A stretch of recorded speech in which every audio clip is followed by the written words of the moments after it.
Thanks, Ryan. Trails are opening across the Northland, and a regional board in northern Wisconsin is asking for feedback. All that more as we take you around the Northland, trail by trail.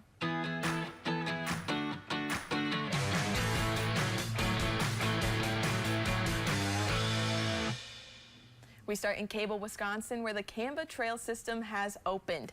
The Schwamigan Area Mountain Bike Association maintains several trail clusters in and around Cable. Trails are also located near Mount Ashwaubenon, Namakagon, Seeley, and Hayward. Crews say once trails are open for the season, they're open for good. They add that trails are possible because of the work of volunteers, and sign up for trail work days is open. So for future details, we'll have a link on our website. Next, we head to Duluth, where a portion of the Martin Trail will be closed starting today. The closure will affect the section of trail from Kingsbury Creek Bridge to the Grand Avenue trailhead. This segment of paved trail is being rerouted to achieve ADA compliance. The closure is expected to last at least 8 weeks.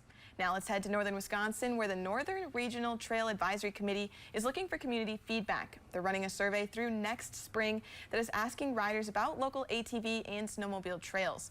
Leaders say that participants only need about 2 to 3 minutes to submit their responses, and the survey can be taken every time people go out. And we wrap up in Washburn County, where trails open tomorrow.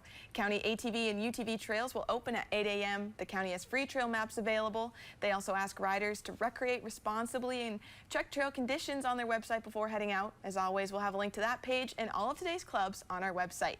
And if you or someone you know is part of a local trail club or alliance, send us a report to trailbytrail@northernnewsnow.com, and it might be featured as we take you around the Northland, trail by trail.